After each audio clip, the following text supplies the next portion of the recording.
சூட்ட வேண்டும் என்று என்னுடைய தந்தை உரைத்தார். ஆனால் இதோ வெள்ளிக்கிழமை, இன்றோ வெள்ளிக்கிழமை மணிமுடி சூட்டு விழா நடத்த வேண்டும். அப்பா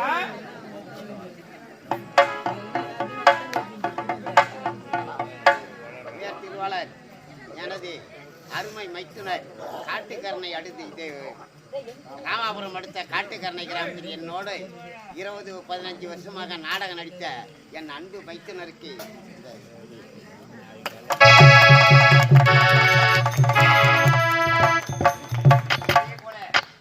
காஞ்சிபுரம் மாவட்டம் உச்சிரைமேர் வட்டம் பதூர் கிராமத்தை சேர்ந்த கப்பல் TS தமிழ் நாடக மன்றத்தில் ஹார்மோனிய வாசிக்கும் இதோ மணிகண்டன் ஐயா அவர்களுக்கு இந்த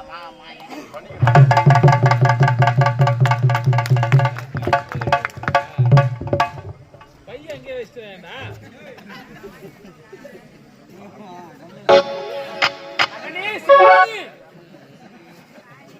அப்பா ஆமா, வருகின்ற வெள்ளிக்கிழமை மணிமுடி சூட்ட வேண்டும் என்று ஒரு செய்தி அல்லவா? இன்று வெள்ளிக்கிழமை சொல்லிவிட்டது. நாட்டு மக்கள் அனைவரும் ஒன்றாக இணைந்து விட்டார்கள். இப்போது மணிமுடி சூட்டு விழா நடத்த வேண்டும் அல்லவா? அதற்குண்டான ஏற்பாடுகள் ஆகட்டும். ஐயோ இறைவா, நான் உழைத்த வாழ்க்கைக்கு மறுவாழ்வு உழைத்தபடியே நடந்து கொள்கிறேன் என்று உரைக்கின்றேனே மகனே சிவமணி. இன்றோ வெள்ளிக்கிழமை அதிகாலை சனிக்கிழமை இருந்து விடுவாய் என்ற செய்தி.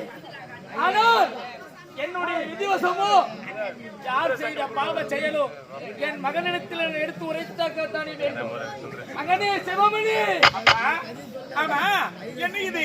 இன்று மணிமுடி சூட்டும் விழா என்று உரைத்தோம். மலர்ந்த செந்தாமரை போல் காட்சியளிக்க வேண்டிய உங்களுடைய முகம் என்று வாடி வதங்கி சுவாகத்தோடு காட்சியளிப்பதன் காரணம் என்ன?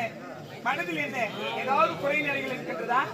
இந்த நாட்டை மகனுக்கு மணிமுடி சூட்ட போகிறோமே அப்படி என்ற வருத்தமா? மகனே, உனக்கு மணிமுடி சூட்டுவதில் எனக்கு மன வருத்தமா? அப்படியானால் உங்களுடைய முகம் இப்படி வாடி வதங்கி இருக்க காரணம் என்ன?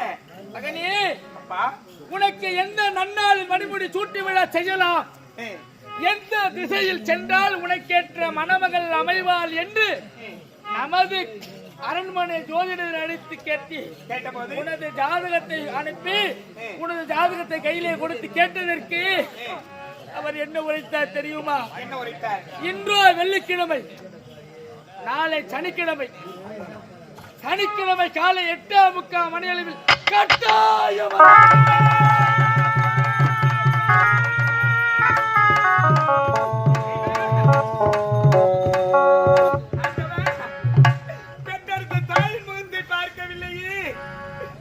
தாயாக தந்தைக்கு தந்தையாக இருந்து எனக்கு பாலூட்டி சீராட்டி பள்ளிக்கு சென்று வா மகனே என்று முன்னே போகவிட்டு பின்னே அழகு பார்த்தாயே அப்பா என்று காலை 8:45 மணி அளவில் எனக்கு கட்டாய மரணம் என்று நெற்றியில் எழுதியிருக்கின்றது என்று உரைத்து விட்டீர்கள்.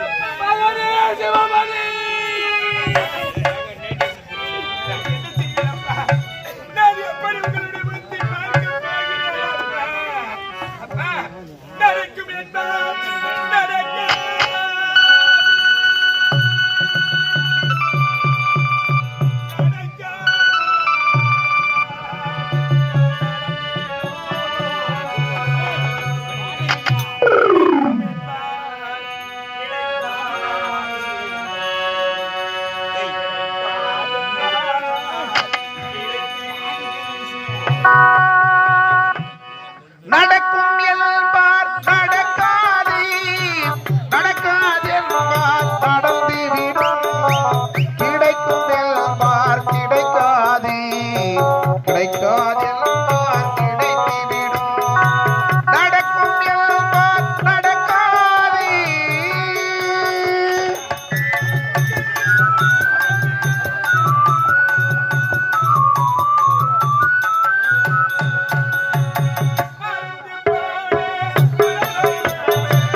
குடியே கெடும் என்பது போல நம்முடைய வாழ்க்கையிலே இது விளையாடி விட்டது.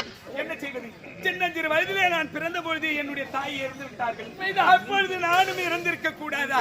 இப்பேற்பட்ட நிலைமைக்கு இந்த வயதிலே நான் இறக்க வேண்டும் என்று என்னுடைய தாய் சிவமணி, அப்பா, இந்த உலகத்திலே நான் வாழக்கூடாதா? இந்த உலகத்தில் நான் வாழ தகுதியற்றவனாகிவிட்டேன்.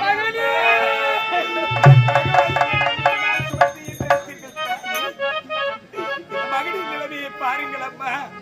அம்மா, என்னை விட்டு எங்கே இருக்கிறீர்கள் என் தாயே?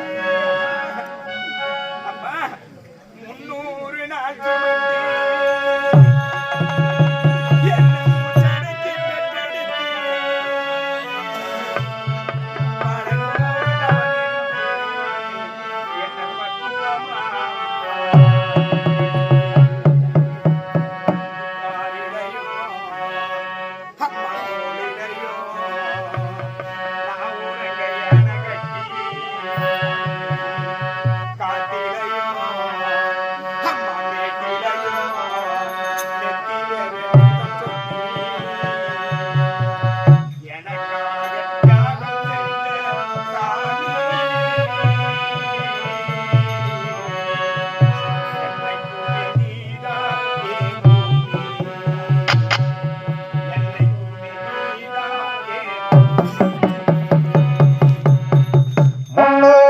என்னை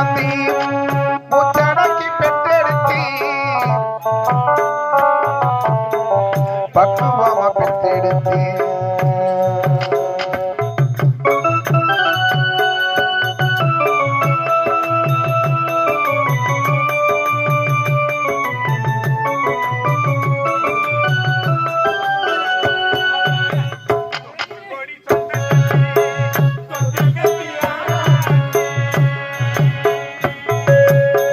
தொப்புள் கோடி சொந்தம் தந்தி தொட்டில் கட்டி ஆராட்டி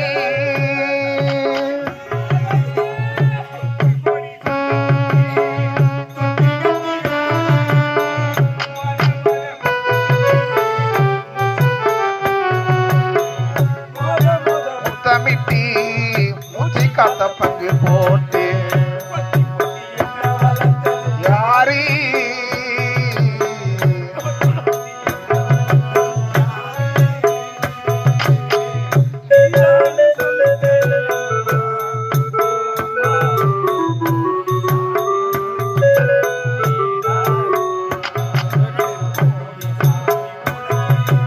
ஈடாகுமா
தலையிலே இறைவன் எழுதிவிட்டான். எப்பொழுதும் இதோ பத்தையா, யார் தலையில் யார் எழுதினாலும் அதை யாராலும் மாற்றவே முடியாது.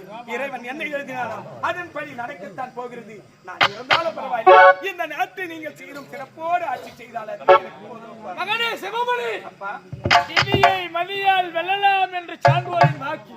ஆமா, எப்பொழுது உனது மகனுக்கு இன்று வெள்ளிக்கிழமை அதிகாலை சனிக்கிழமை 8:30 மணி அளவில் கட்டாய மரணம் என்று உரைத்தாரோ அப்பொழுதே நான் இருந்து விட்டேன். அதனால் ஆகையால் சுவாமி ஏதாயிலும் உபாயம் இருந்தால் எடுத்துரைகள் என்று உரைத்தேன்.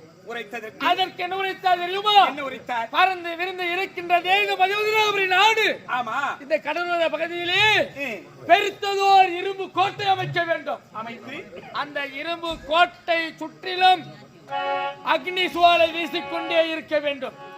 அதன் உள்ளே நீங்கள் இருவரும் இன்று இரவு முழுவதும் கண் விழித்துக் கொண்டிருந்தால் நிச்சயமாக காப்பாற்றி உனக்கு விடலாம். மரணம் என்பது கிடையாது. என்பதே அப்படி என்று கிடையாது. எடுத்து உரைத்து ஆகையால் ஆகையால் இப்பொழுது இரும்பு கோட்டை அமைக்க ஏற்பாடு செய்கிறேன். ஓடிவா. அப்பா, எப்பொழுது இரும்பு கோட்டை அமைக்க வேண்டும் என்பது இரும்பு கோட்டை அமைங்கள் நான் வருகிறேன். அப்படியானால் ஆண்டவா, இறைவா, இரும்பு கோட்டை அமைத்து அந்த இரும்பு கோட்டையை சுற்றி அக்னி சோலையை வீச வேண்டும். அப்படி வீசினால் அந்த இரும்பு கோட்டைக்குள்ளே இன்று இரவு முழுவதும் கண்பிடித்திருந்தால் அதிகாலையில் எனக்கு மரணம் என்பதே கிடையாது என்று உரைத்து விட்டார்களாம்.